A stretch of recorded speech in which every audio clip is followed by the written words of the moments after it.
बिस्मिल्लाहिर्रहमानिर्रहीम। अस्सलाम वालेकुम। आज मैं बना रही हूँ बैंगन का रायता, जो कि बहुत ही मज़ेदार बनता है। इसके लिए मुझे जिन चीज़ों की ज़रूरत है, मैंने लिया 1 अदद बैंगन, हरी मिर्चें, हरा धनिया, पुदीना, 1 अदद प्याज है और मेरे पास है 2 अदद टमाटर। और इसके साथ ही स्पाइसेस में मेरे पास है आधी चम्मच ज़ीरा सफ़ेद और आधा चम्मच नमक और आधी चम्मच काली मिर्चें। और ये है मेरे पास दही। दही आप अपने मुताबिक लीजिए, चाहे मेरे पास है तकरीबन ये हाफ़ केजी। अब सबसे पहले मैंने फ़्लेम को किया है ऑन, और ये जो बैंगन है इसको मैं इस फ्लेम पे रख दूँगी और फ्लेम को थोड़ा सा लो कर दूँगी। मैंने इसको बहुत अच्छे तरीके से फ्राई करना है। और अब मैं क्या करती हूँ कि सबसे पहले मैंने कटिंग बोर्ड के ऊपर ये प्याज जिसका मैंने छिलका उतार दिया था, इसको मैं चॉप करती हूँ।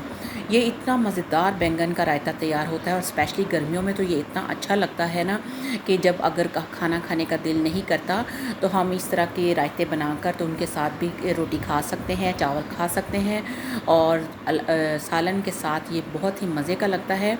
और आप इसको ज़रूर बनाइएगा और फिर मुझे बताइएगा। और ये देखें, मैंने सारा प्याज चॉप कर लिया है। और अब मेरे पास ये थोड़ा सा धनिया है, इसमें धनिया हमने चॉप करके डालना है। ये आपकी मर्ज़ी है कि आप इसको चाहे ब्लेंडर में ब्लेंड करके भी डाल सकते हैं, लेकिन हर चीज़ का अपना एक टेस्ट होता है। रायते में मैं इसको हमेशा चॉप करके डालती हूँ, इससे टेस्ट ज़रा और अच्छा आता है। और ये देखिए, इस तरह कर के मैंने ये सारा धनिया चॉप कर लिया है। और इसके बाद मेरे पास हैं थोड़े से पुदीने की पत्तियाँ। ये पुदीने की पत्तियाँ भी मैंने थोड़ी सी ली हैं। अगर आपको पुदीना ज़्यादा पसंद है तो आप इसमें थोड़ा सा और भी ऐड कर सकते हैं। और इसी तरह मैं इस पुदीने की पत्तियों को भी चॉप कर लूँगी। कुछ लोग इसको बिल्कुल जैसे चटनी में मैश करके डालते हैं, वो इस तरह भी कर सकते हैं, लेकिन मैं इसको भी चॉप कर रही हूँ। आप जब इस तरह करके बनाएंगे तो आपको यकीनन अच्छा लगेगा। बाकी हर किसी का अपना तरीका होता है, हर कोई अपने तरीके से अच्छा बनाता है। अब ये है मेरे पास हरी मिर्चें, और ये है तकरीबन 2 से 3 अदद। आप अपने टेस्ट के मुताबिक इनको कम या ज़्यादा भी ले सकते हैं, लेकिन 2 से 3 अदद अगर आपके पास हाफ़ केजी दही है तो उस हिसाब से बिल्कुल ठीक रहेंगी। बाकी आपकी अपनी मर्ज़ी है। इसी तरह मैं ये सारी मिर्चें चॉप करके इसके अंदर डाल दूँगी, और इस तरह करके हमारा ये जो बैंगन का रायता है बहुत ही मज़ेदार बनेगा। अब मिर्चें भी चॉप हो गई हैं, और धनिया भी और पुदीना भी। अब मेरे पास है टमाटर। टमाटर मैंने लिए हैं 2। अब मैं इसमें से 1 टमाटर को यूज़ करूँगी, 1 को रहने दूँगी, क्योंकि मुझे लग रहा है कि टमाटर मेरे पास 2 ज़्यादा हैं। अब मैंने लंबाई के रुख में इनको काट लिया, और अब मैं इनके बीज निकाल दूँगी, क्योंकि बीज रायते के अंदर अच्छे नहीं लगते, और वैसे भी टमाटर के बीज सेहत के लिए अच्छे नहीं होते।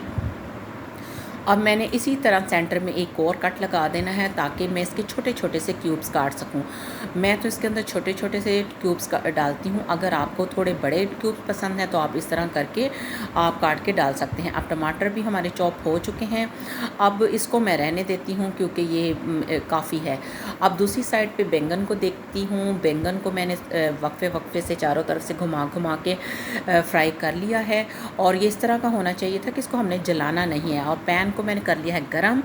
और अब इसके साथ ही मेरे पास जो काली मिर्चें थी साबुत, और इसके साथ ही जो मैंने हाफ़ टी स्पून ज़ीरा लिया था, ये दोनों चीज़ें डाल के हमने ड्राई रोस्ट करना है। इस तरह इसमें जो मसाले का फ्लेवर होगा वो बहुत ही मज़े का बनेगा। और यकीन करें कि आपने इसको बहुत ज़्यादा पिसा हुआ मसाला नहीं लेना। और ये देखिए, आप ठंडा करके जैसे ही मसाला, यानी कि ये जो काली मिर्चें और ज़ीरा ड्राई रोस्ट हुआ, इसको ठंडा करना है, और फिर मैं इसको पीस लूँगी, लेकिन थोड़ा मोटा मोटा सा।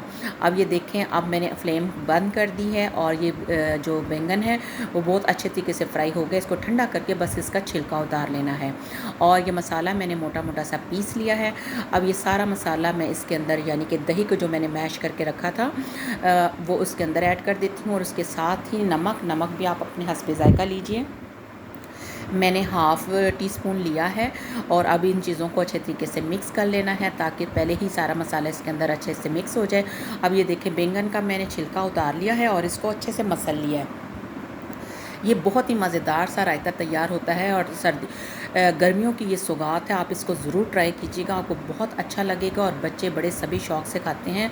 और दस्तरख़्वान अधूरा होता है इन रायतों के बग़ैर, और गर्मियों की में तो ये रायते और चटनियाँ और सलाद वगैरह खाने की शान है। ज़रूर बनाया कीजिए, और इससे गर्मी का एहसास भी ख़त्म होता है, और वैसे भी गर्मी से जो बॉडी में डिहाइड्रेशन होती है उसकी भी कमी दूर हो जाती है।